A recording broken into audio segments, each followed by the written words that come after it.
The harmattan breeze carried the scent of roasted corn and dry earth as Bimbo stepped off the bus in her hometown, Ora.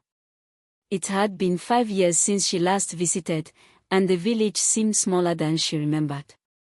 Her younger brother, Chuka, ran up to her, his grin as wide as the dusty road. "Big sis.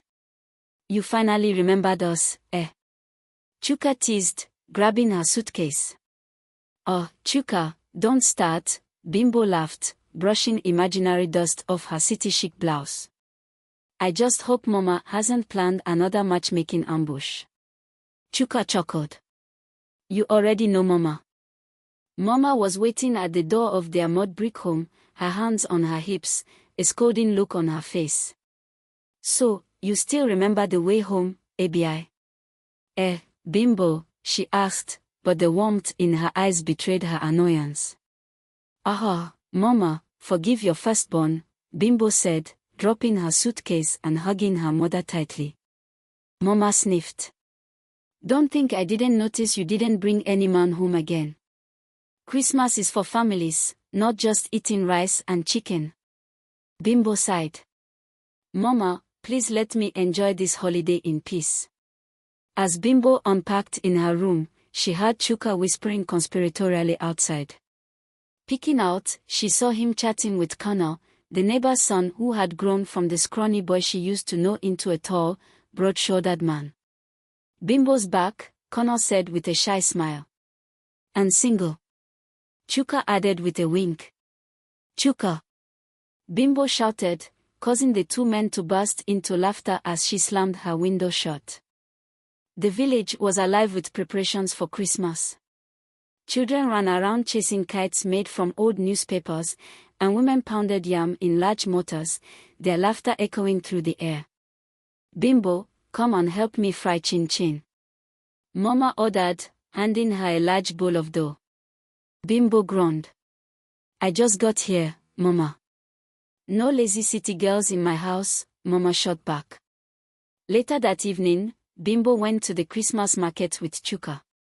The air was filled with the aroma of fried akra, grilled suya, and fresh palm wine. "Big sis, look who's following us," Chuka whispered, nodding toward Kunle, who was browsing a stall nearby. "Why is he everywhere I go?" Bimbo muttered under her breath. Kunle walked up, holding a carved wooden figurine.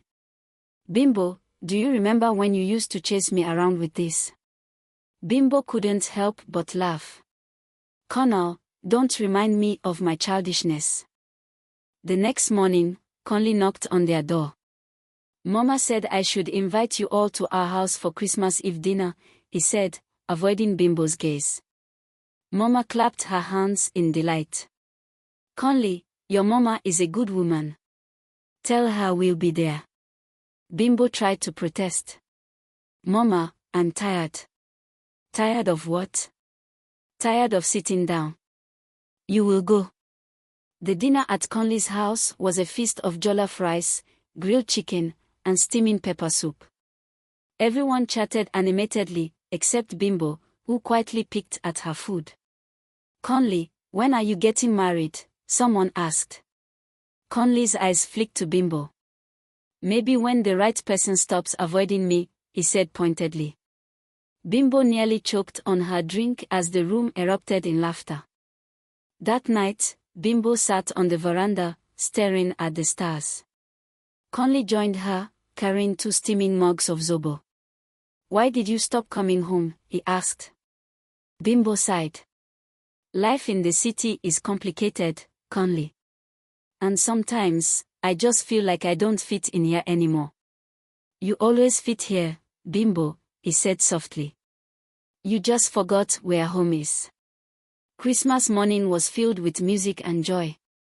The family attended church, where the choir's melodious voices filled the air. Kunle sat a few rows behind Bimbo, and she could feel his eyes on her the entire time. "Chuka, stop looking at me like that," Bimbo whispered. "I didn't say anything," Chuka replied, smirking. After church, Kunle asked Bimbo to take a walk with him. They strolled through the village, greeting neighbors and enjoying the festive air. "Bimbo," Kunle began, stopping under a mango tree. I know you've made a life in the city, but have you ever thought about building a life here? With me? Bimbo blinked, unsure of what to say. Kunle, this is so sudden. Not for me, he interrupted. I've been waiting for you to come home for years. When Bimbo told Mama about Kunle's proposal later that evening, Mama nearly danced with joy. Didn't I tell you Christmas is for families? Kunle is a good man, she said. But Mama, I don't know if I'm ready, Bimbo confessed. Mama placed a hand on her shoulder. My daughter, love is not always about readiness. Sometimes, it's about faith. That night, as fireworks lit up the village sky, Bimbo found Kunle waiting by the riverbank. She took a deep breath. Kunle, she said, her voice steady. If home is with you, then I'm ready to come home. Kunle's face broke into a smile as he hugged her tightly. The sounds of the villagers celebrating surrounded them, but in that moment, it was just the two of them, beginning their own Christmas story. Do describe how this particular story made you feel in the comment section. If you enjoyed this story, please make sure to click on the like button, share, subscribe to this channel and turn on the notification bell for more sweet stories like this one.